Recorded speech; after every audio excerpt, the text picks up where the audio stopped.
할렐루야. 오늘 이 저녁에도 우리와 함께 하시는 주님 앞에 큰 영광 올려드리기를 원하면서 물동이를 버린 여인, 이런 제목으로 함께 말씀의 은혜를 나눌 수 있기를 원합니다. 어떤 부부가 이제 자녀들이 다 장성을 해서 출가를 했습니다. 이제 조그만 집으로 두 부부가 아담하게 생활에 대한 걱정과 염려도 좀 덜 겸해서 새롭게 집을 장만해서 이사를 하게 되었습니다. 그리고 새롭게 집 단장을 하고 이제 출가한 자녀들을 불러 모아서 집들이 겸 해서 잔치를 벌이게 되었습니다. 출가한 자녀들이 그 어머니 아버지가 새롭게 준비한 집에 와서 보게 되었을 때 왠지 어디서 많이 본 그런 경험이 있는 것처럼 그런 느낌이 들었습니다. 도대체 이게 무슨 일일까 하고 생각을 해보니까 자신들이 과거에 어릴 때 살았던, 부모님과 함께 살았던 그 집 냄새가 물씬 나는 거예요. 많은 세월이 흘렀지만 어머니와 아버지 마음속에, 그들의 의식 속에는 과거에 생활했던 그 모습이 새로 집을 장만해서 이사를 하고 인테리어를 했지만 가구나 이런 것들이 새롭게 들어섰는데도 불구하고 옛 정취가 살아있는, 달리 말하면은 인테리어라든지 도배한 색깔이라든지 왠지 그 모습들이 과거에 옛날에 살았던 그 집의 모습 구조를 가지고 있더라는 것이죠. 사람이 살아오면서 지난날 과거의 습성을 버리고 새로운 삶을 선택한다는 것은 매우 어렵습니다. 미래학자 가운데 미국의 유명한 레이 커즈왈이라고 하는 이 미래학자가 있는데 이분이 물리학자입니다. 이분이 미래 예측의 달인이라고 하는 별칭을 얻을 정도로 이와 같이 미래에 대해서 예측을 하고, 이분이 특별히 미국의 발명가 협회에서 많은 상을 받기도 했는데 지난 30여 년 동안 이 사람이 미래를 예측한 것 가운데 86%가 맞아떨어졌대요. 대단한 것이죠. 엄청난 거죠. 그러니까 미래에 이와 같은 일들이 있을 것이다 라고 해서 이분이 예견했던 것들이 86%, 거의 90%에 육박하는 것인데, 이 사람이 구글에서 인공지능을 개발하는 총책임자로도 지금 일을 했습니다. 지금 74세인가 75세인가 되는데, 이분의 주장에 의할 것 같으면 사람의 뇌의 80%를 차지하고 있는 것이, 그림 좀 보여주시길 바랍니다. 심피질이라고 하는 것입니다. 그런데 이 심피질에서 사람의 생각을 통제한다는 것입니다. 그러니까 이 심피질은 기억을 저장하는 창고와 같은 역할을 하는데, 이 심피질 속에는 몇 개의 방이나 모듈이 3억 개의 방이 있다는 거예요. 모듈이. 그래서 3억 개의 그 방 속에다가 우리가 경험했던 그것들을 다 저장을 하는 것이죠. 그러니까 쉽게 말하면 창고가 3억 개가 있는데 그 창고 안에 물건들을 다 저장을 하는 거예요. 그래서 20세 전후까지 우리 뇌에 있는 3억 개의 방 속에다가 우리의 지식들을 축적을 하는 것입니다. 그래서 우리가 배우고 경험한 기억들을 이 3억 개의 모둠 속에다가 저장을 하는 것입니다. 이것이 사람의 지능이 되는 것입니다.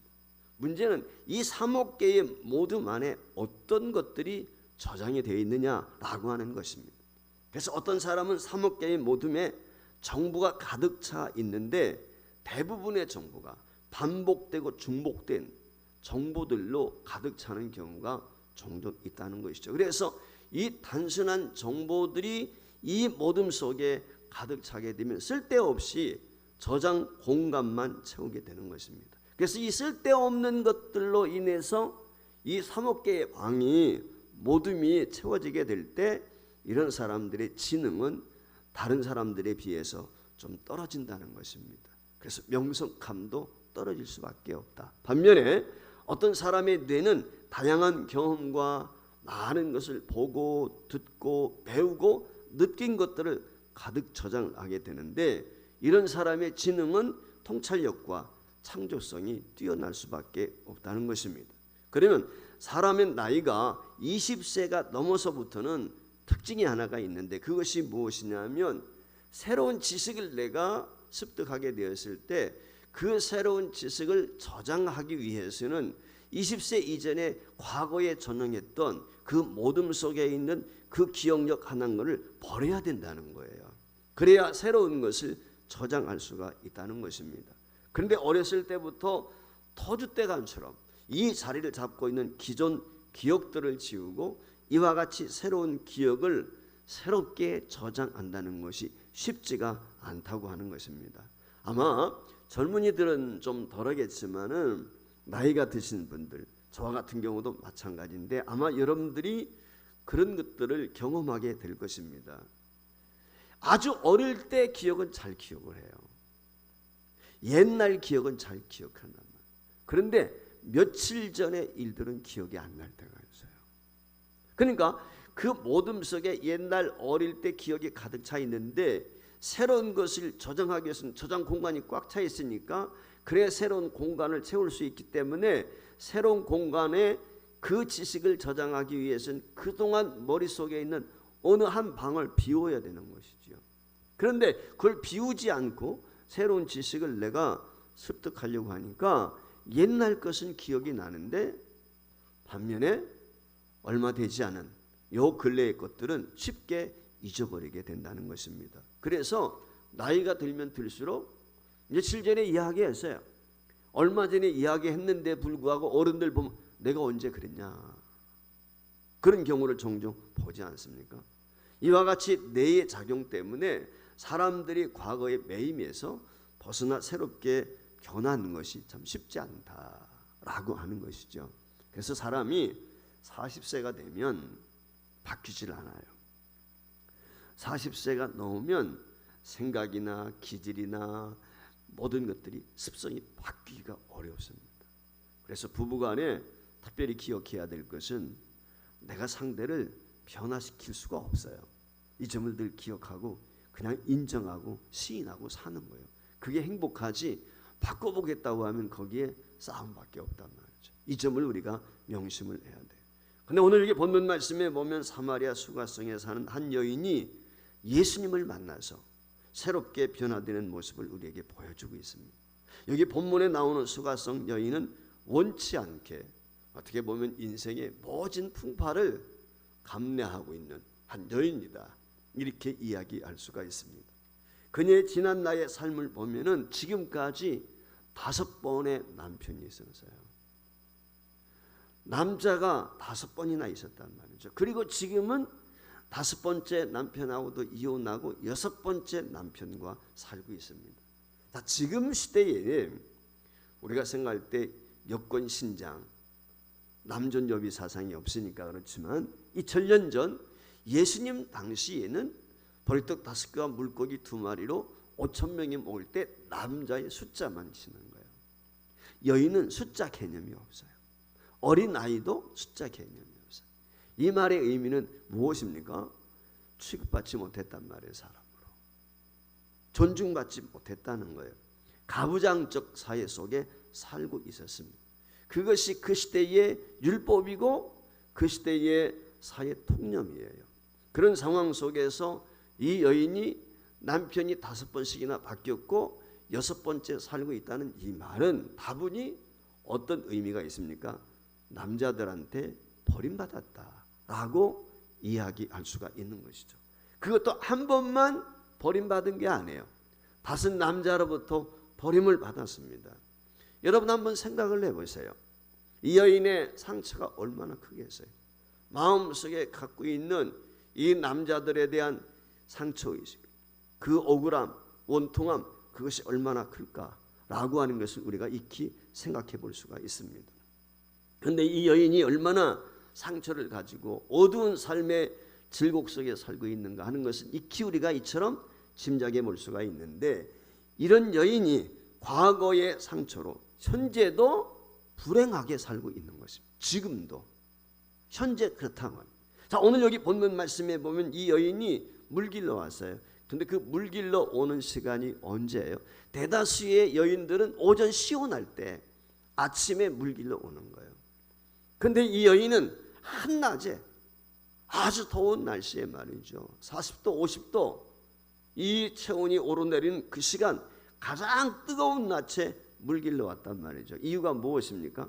그 시간대에는 사람들이 물길로 오지도 않을 뿐더러 길거리에도 사람이 없어요. 활동을 잘 하지 않는 거예요. 이 말의 의미는 뭐냐면 이 여인이 사람들의 낯을 피해서 사람들을 피해 가지고 사람들이 없는 시간대에 오늘 물길로 왔다는 것이죠. 정상적인 여인이라면 아침에 다른 여인들과 함께 물길로 와야 정상인 거예요. 그런데 이 여인은 그 마음의 상처로 인해서 아마 손가락질도 당하겠지만은 자기 스스로도 자기 인생이 비참하지 않겠어요? 그래서 정상적인 삶을 살지 못하고 있는 그 모습을 오늘 여기 물길로 오는 것을 통해서 우리에게 보여주고 있습니다. 그러니까 지난 과거와 그 상처로부터 자유롭지 못한 이 여인의 모습. 근데 이것은 이 여인뿐만이 아니라 오늘 이 시대를 살아가고 있는 현대인들에게도 이런 모습이 많이 있다는 것입니다. 그래서 과거의 상처에 발목이 잡혀서 현재의 삶을 건강하게 살지 못하는 경우를 얼마든지 우리도 볼 수가 있어요. 그래서 우울증 환자가 있다든지 공황장애를 안다든지 대인기피증을 경험한다든지 갖가지의 그런 정신적인 질환들 속에 살고 있는 것을 볼 수 있지 않습니까? 이것이 바로 인간의 한계고 연약함인 것입니다. 인간 스스로 이런 과거에서 벗어날 수 있는 것은 결코 쉽지가 않습니다. 과거의 상처나 어둠으로 인해서 그것을 되풀이하면서 현재의 삶마저 불행으로 얼룩지게 하는 그 인생의 모습, 이게 오늘 수가성 여인, 어쩌면 현대인들이 가지고 있는 그 아픈 상처의 실상이 아닐까, 이런 생각을 가져봐요. 오늘 이 여인이 사람들의 낯을 피해서 뜨거운 대낮에 물을 길러 온 것만큼 여인의 삶이 아픔과 상처와 고달픔으로 지금 얼룩져 있습니다. 그리고 죽지 못해서 살아가고 있는 이 여인의 현재를 압축적으로 보여주는 하나가 있어요. 그게 뭐냐면 물동이라고 하는 거예요. 물동. 오늘 본문에 나오는 물동이. 어떻게 보면 이 물동이는 생명선과 같아요. 중동 지역에서 물은 굉장히 중요한 거거든요. 사람이 살아가는데 물 없이는 살 수가 없어. 생명과 직결된 거죠. 그녀는 평생 사람들의 시선을 피해서 이 중동 지방의 뜨거운 대낮에 그 물동에 물을 채우기 위해서 오늘도 야곱의 우물가를 찾고 있다. 그러니까 이 물동이는 예수님을 만나기 직전까지 그녀의 어둡고 어떻게 보면 절박한 삶의 상징이라고 이야기할 수 있어요. 남자들에게 5번 버림을 받았습니다. 그것으로 끝이 아니에요. 손가락질 당하면서 이웃과 단절되어서. 여러분 가장 힘든 게 뭐예요? 관계 끊기는 게 아니겠어요? 교제가 없단 말이에요. 외톨이. 이것처럼 외로운 게 어디 있습니까? 한마디로 말하면 죽지 못해 살고 있습니다. 그 생명의 끈을 이어주는 것이 물동인 것입니다. 오늘 본문에서 알 수 있는 것처럼 사마리아 여인은 이 육체적인 존재가 아니면은 어쩌면 이 물동이를 버리고 이 물가에 오지 않았을 것입니다. 죽지 못해 살아가는 이 여인의 육체적 생존만 아니라고 하면 부디 이 여인이 물동이 메고 이 뜨거운 대낮에 우물가에 찾아올 이유가 없는 것입니다. 오늘 이 여인의 심정을 밝히 보여주는 성경이 13절부터 15절까지 보면 이렇게 기록이 되어 있습니다. 예수께서 대답하여 이르시되 이 물을 마시는 자마다 다시 목마르리니와 내가 주는 물을 마시는 자는 영원히 목마르지 아니하리니 내가 주는 물은 그 속에서 영생하도록 솟아나는 샘물이 되리라. 여자가 이르되 주여 그런 물을 내게 주사 목마르지도 않고 또 여기 물 길러 오지도 않게 하소서. 사실 이 여인에게는 예수님을 만나서 내가 주는 물은 영생하는 물이다라고 했을 때 아마 눈이 화들짝 떠지지 않았겠어요? 그렇지 않습니까? 지금 이 여인의 간절한 소원이 무엇입니까? 오늘 여기 물등이를 여기까지 물 길러 오지 않는 것, 마지못해 죽지 못해서 지금 오고 있는 거거든요. 생명 부재하기 위해서. 이런 여인이 물동이를 버렸어요. 큰 마을로 뛰어들어갑니다. 그리고 외칩니다. 내가 메시아를 만났다. 여러분, 이 여인에게 물동이는 생명줄이에요. 그런데 예수 그리스도 메시아를 만나는 순간 물동이를 버렸어요. 그린 동네로 사람들 만나는 것을 어떤 이 여인이 동네로 뛰쳐들어갑니다. 그리고 사람들에게 내가 메시아를 만났다, 새로운 인생이 시작되었음을 한마디로 말하면 자기 입술로 증거하고 있는 것이죠. 이 여인의 이런 변화는 어디서부터 온 것입니까? 바로 예수 그리스도를 만남으로 시작이 되는 거죠. 오늘 이 본문에 나오는 수가상 여인은 자신의 어두운 상처로 사람들을 만나는 것을 극히 꺼려했단 말이에요. 그녀는 사람들의 눈을 피하기 위해서 사람들이 움직이지 않는, 활동하지 않는 가장 뜨거운 낮에 물을 길러 우물가에 나올 수밖에 없는 그런 처지의 여인이었지만 그곳에서 우연찮게, 그 여인에게는 우연이 있지만 하나님의 섭리지요, 예수님을 만났단 말이죠. 그리고 예수님과 만나고 대화한 결과 그 여인이 어떻게 됩니까? 삶의 변화를 경험합니다. 예수님을 만난 이후에 그녀의 변화된 모습을 오늘 본문 28절은 이렇게 이야기해, 여자가 물동이를 버려두고 동네로 들어가서 사람들에게 이르되 그랬어요.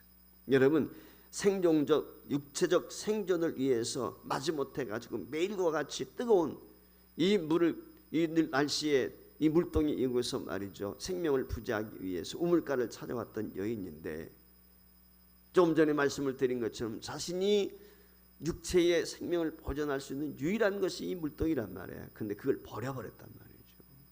누구 때문에? 예수님 때문에. 지금까지 마지못해 살아왔던 삶의 새로운 변화가 예수님을 만남을 통해서 지금 경험하게 된 것이거든요. 그래서 사람들과 관계를 단절했던 이 여인이 예수님을 만난 이후에는 오히려 어떻게 해요? 사람들의 낯을 피하고, 사람들도 이 여인을 피했겠지만은 이제는 그 사람들 군중수를 톡으로 뛰어들어가는 거예요. 오늘 이 여인이 마을로 뛰어들어갔단 말이에요. 사람이요, 자신의 지난 과거를 벗어던지고 새로운 삶을 시작한다는 것이 얼마나 어려운지 몰라요. 여러분 아시는 것처럼 집콕하는 사람들이 있어요. 밖에 나가면 두려워서 밖에 나오지를 못해요. 대인 공포증을 앓는 사람들, 우울증에 있는 사람들, 사람들을 만나는 걸 심히 두려워한단 말이에요. 그런데 오늘 이 여인이 이 모든 것들을 벗어던지고 군중 속으로 뛰어들어서 새로운 세계가 열리는 것이죠. 오늘 이 사마리아 여인이 물동을 버린 사건, 놀라운 변화인 것이죠. 이 여인의 변화가 곧 구원이고 기적인 줄 믿습니다. 오늘 이 시대에도 모양은 다르지만 이런 불의의 사람들이 의외로 많다는 것입니다. 교회 안에도 많이 있어요. 오늘 저와 여러분이 어떻게 이와 같이 물동이를 버리고 새로운 모습으로 새로운 삶을 영위할 수 있을까? 먼저 기억해야 될 것은 비관자에서 참된 예배자로 거듭난 이 여인의 모습입니다. 이 여인은 자신의 불황한 과거로부터 벗어나기 위해서 하나님을 찾았습니다. 그래서 예루살렘에도 가보고, 아마 자세히는 설명하고 있지 않지만 그리심산에도 관심이 많아요. 그런데 실망만 했어요. 우리가 요한복음 2장에 보면 예수님께서 성전에 들어가셨거든요. 예루살렘 성전에 들어가게 되었을 때 물건 파는 사람들, 비둘기 파는 사람들, 돈 바꾸는 사람들, 그 모습을 봤단 말이에요. 그 모습을 보고 예수님께서 무엇이라고 하십니까? 화를 내시면서 내 아버지의 집으로 장사하는 집을 만들지 말라라고 외쳤던 것을 볼 수가 있어요. 어쩌면 이 여인이 예루살렘을 찾아갔는지 모르겠어요. 예루살렘 성전에 갔지만 그곳에는 하나님의 이름을 바라서 자기 이속을 챙기는 종교 권력자들, 지도자들을 보게 된 것입니다. 실망할 수밖에 없죠. 많은 경우 그런 경우 천대에도 있단 말이죠. 오늘날에도. 뿐만 아니라 이 여인이 실망해서 자신들의 조상인 이 사마리아 사람들이 섬기는 그리심산에도 찾아가 봤단 말이죠. 근데 어떻습니까? 그곳에는 이미 우상 숭배로 하나님의 자리를 대신한 지 오래된 타락한 종교, 그 모습을 보게 되는 거죠.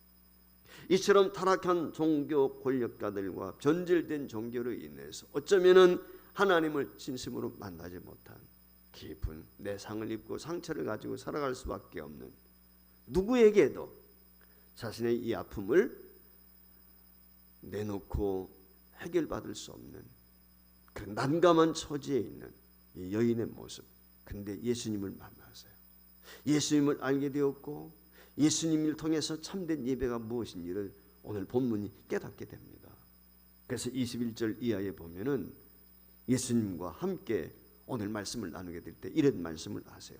예수께서 이르시되 여자의 내 말을 믿으라. 이 산에서도 말고 예루살렘에서도 말고 너희가 아버지께 예배할 때가 이리라. 너희는 알지 못하는 것을 예배하고 우리는 아는 것을 예배하노니 이는 구원이 유대인에게서 남이라. 아버지께 참되게 예배하는 자들은 영과 진리로 예배할 때가 오나니 곧 이때라. 아버지께서는 자기에게 이렇게 예배하는 자들을 찾으시느니라. 하나님은 영이시니 예배하는 자가 영과 진리로 예배할지니라. 여러분, 하나님은 예루살렘만 계신 것도 아니고 그리심사 안에만 계신 것이 아니란 말이에요. 하나님은 어디에 계십니까? 영과 진리로 예배하는 자리에 있다는 거예요. 예배하는 자리. 오늘 우리가 중요한 것이 무엇입니까? 어느 처소에 있든지 어떤 자세로 예배하느냐가 중요해요. 신령과 진리로 예배하는 사람 하나님이 찾고 있단 말이에요. 영이 깨어나야 돼요. 하나님을 만나는 참된 예배, 살아있는 예배가 되어야 됩니다. 오늘 이 여인은 온갖 상처를 낳고 어두운 삶의 질곡에서 벗어나지 못한 이 영이신 하나님을 모른 채 예배를 상실한 채 지금까지 살아왔어요. 근데 지금 하나님을 알고 그분을 예배하는 참된 예배자로 주님을 만나서 새롭게 치유와 회복의 은혜를 경험하게 되는 것이죠. 여러분, 이처럼 치유와 회복을 경험하게 될 때 참된 예배자가 되는 거예요. 나는 과연 참된 예배자인가? 두 번째 기억해야 될 것은 무엇입니까? 상처 입은 노예와 같아요. 그런데 이제는 행복한 노래자로 바뀌게 되는 것입니다. 예수를 만나기 전까지 그녀는 어떤 사람이에요? 상처와 고통으로 인해서 마음 문을 닫은 채, 그렇지 않습니까? 한마디로 말하면 상처 속에 갇힌 노예란 말이에요. 마음의 문을 꼭꼭 닫고 사는 거예요. 세상과 단절된 채 살아가는 것입니다. 오늘 우리 주변에 상처 입은 사람들 보면은 그런 경우, 특별히 여러분들이 명심해야 될 것 중 아는데 하나가 뭐냐면 상처 입은 사람의 특징이 있습니다.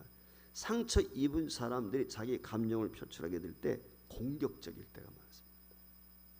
상처가 많은 사람이에요. 어떤 이야기를 들으면 그것을 잘 소화할 수 있어야 되는데 그걸 아주 욱합니다. 혈기를 부립니다.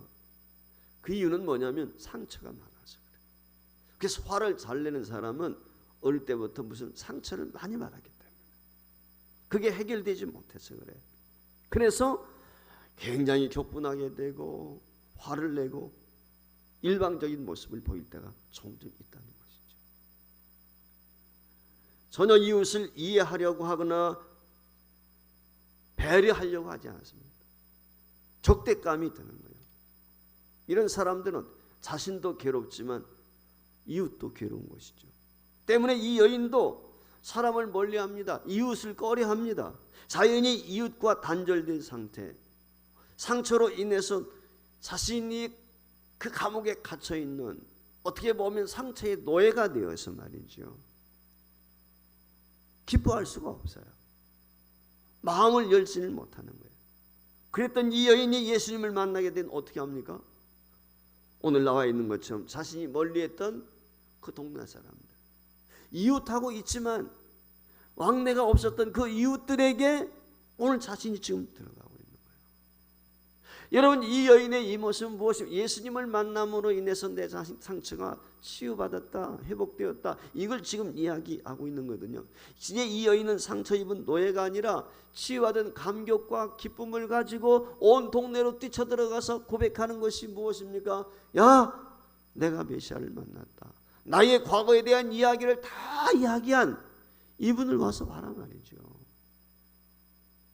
노래하고 있는 거예요. 변화된 모습을 보이고 있어요. 오늘날 많은 사람들이 자신도 모르게 지난 날의 삶의 상처로 인해서 고통을 아는 채 갈등 속에 살아가고 있습니다. 그 상처가 치료받기 전까지는 그 갈등과 고통이라고 하는 것은 끝날 수가 없어요. 예수님은 우리를 치료하시기 위해서 이 땅에 오신 구원자이십니다. 이 여인은 예수님을 만나 치유받으면 상처 입은 고통의 노예에서 행복한 노래하는 사람으로 변화될 수 있음을 우리에게 교훈해주고 있습니다. 사랑하는 성도 여러분, 우리가 예수님을 깊이 만나야 돼요. 예수님이 깊이 경험받을 때 우리 내면에 있는 깊은 상처를 끄집어낼 수 있고, 그리고 치유받을 수 있고, 그 상처가 치유게 될 때 우리에게는 감격과 기쁨이, 생명의 기쁨을 노래할 수 있는 행복자가 되는 줄 믿습니다. 이런 은혜가 있기를 주의 이름으로 축복합니다. 마지막 세 번째는 이 여인이 예수님의 구원을 증거하는 자로 변화되었다는 사실. 자신의 아픔을 상처로 어둠 속에 살고 있던 이 여인이 예수님을 만난 후에 자신의 아픔을 이제는 상징하는 그 물동이를 과감히 던져버립니다. 그리고 동네로 들어가서 자신을 치유하고 변화시킨 예수님을 증거합니다. 오늘 28절 30절까지 여자가 물동이를 버려두고 동네로 들어가서 사람들에게 이르되 나의 행한 모든 일을 내게 말한 사람을 와서 보라. 이는 그리스도가 아니냐 하니 그들이 동네에서 나와 예수께서 나오더라. 오늘 이 여인의 변화는 많은 사람들에게 충격과 감동을 주었습니다. 아마 그동안 수많은 사람들과 단절 가운데 살았던 이 여인은 어쩌면은 이 여인 스스로가 사람들을 멀리할 수도 있었겠지만 동네 사람들도 이 여인을 의도적으로 멀리했을 수도 있습니다. 부정한 여인, 참 지지리도 복이 없는 여인, 아마 그러면서 멀리했을 수도 있었을 것입니다. 물론 그 중에는 동정하는 사람도 있었겠지요. 그런데 이 여인이 변화되어서 이제는 스스로 동네 사람들 가운데 뛰어 들어갑니다. 너무나 감격스럽게 외칩니다. 나를 이렇게 변화시킨 메시아를 와서 봐라. 메시아를 봐라. 예수를 와서 봐라 말이죠. 앞에서도 얘기했지만은 여인은 변화된 구원의 감격과 그 기적을 증거하고 있는. 그랬을 때 어떻게 됩니까? 많은 사람들이 여인을 보면서 동네 밖으로 예수님 만나기 위해서 이게 쉬운 게 아니에요. 이 동네에서 인정받는 사람이 아니었잖아요. 남자를 5명씩이나 남자들한테 배척을 당했다고 생각할 때 사람들이 사람 취급을 했겠어요. 그런데 오늘 여기 말씀에 보면은 이 여인의 변화된 모습, 아마 그 얼굴에 나타났겠죠. 그 말 속에 나타났겠죠. 그 행위 속에 전혀 다른 이 여인의 모습을 보게 되었겠죠. 그것을 보고 동네 사람들이 뛰쳐나옵니다. 그리고 오늘 여기 4장 39절 말씀에 여자의 말이 내가 한 모든 것을 내게 말하였다 증언함으로 그 동네 중에 많은 사마리아인이 예수를 믿는지라. 할렐루야. 이게 진정으로 예수님을 만나 변화된 삶의 모습이에요. 우리들도 원치 않는 상투로 인해서 삶의 어둠과 질곡의 물동이를 지닌 채 어두운 그 상처를 가슴에 안고 살아갈 때가 있습니다. 이것은 스스로 내가 노력한다고 해서 해결할 수 있는 게 아니에요. 누가 해결해 줄 수도 없어요. 주변의 권위와 설득으로 되는 것이 아닙니다. 우리 생의 구원자로 찾아오시는 주님을 만나고 과거의 상처를 치유받고 해방될 때만, 그때만 생명의 기쁨과 행복을 노래할 수 있는 치유자로 오늘 이와 같이 새로운 삶을 영위할 수가 있는 것이죠. 그래서 우리 주님이 마태복음 11장 28절에서 초청하는 거예요. 수고하고 무거운 짐진 자들아, 상처 입은 자들아, 물동이 메고 헤매는 자들아, 갈증하며 고달파는 인생들아, 다 내게로 오라. 만족이 없는 자들아, 내게로 오라. 주님이 그렇게 말씀하고 있어요. 내가 너희를 쉬게 하겠다. 안식을 주겠다. 사는 성도 여러분, 이 고통의 물동이를 가지고 있는 우리가 오늘 살아계신 예수님 앞에 내던져버리고 새롭게 주님의 음성을 듣고 우리 마음속에 있는 그 내상들을 치료하고 그 아픔과 상처들을 말끔히 씻음받고 구원받은 하나님의 자녀로서 내가 예수 만난 감격과 기쁨을 선포하고 동시에 더 나아가서 예수 그리스도의 빛을 전하는 우리 소보절교 온 성도가 교회가 될 수 있기를 주의 이름으로 축복을 드립니다.